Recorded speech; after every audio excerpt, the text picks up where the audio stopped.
Today let's make garlic parmesan chicken fry. Now I've taken the chicken breast, cut it into thin strips like this. I'm marinating the chicken with some salt, turmeric powder, ginger garlic paste.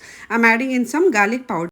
Then goes the paprika powder and marinate the chicken really very well. Marinate the chicken for at least 15 minutes. And while this is marinating, let's keep the other ingredients ready. In a bowl, I've taken eggs. Beat the eggs really very well and keep it aside. In another bowl, I've taken in flour and I've kept the breadcrumbs ready as well. Now to the egg mixture, I'm adding in salt, turmeric powder simultaneously.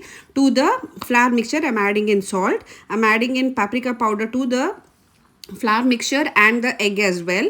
Now beat the egg really very well so that all the ingredients are combined. Now once the egg is ready, now to the flour mixture I'm adding 2 extra ingredients, which is chicken salt and garlic powder.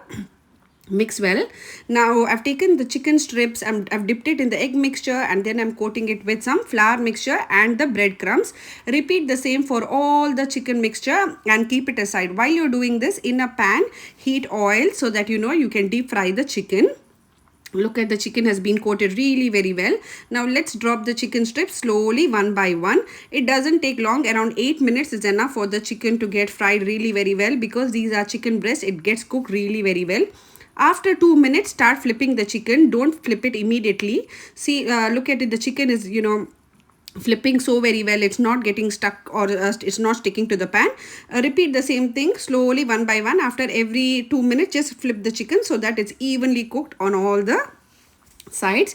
The chicken looks golden, tender, crispy. This is what we need. Now serve it with the choice of your sauce. I'm sprinkling it with some Parmesan cheese. If you like my recipe, don't forget to like.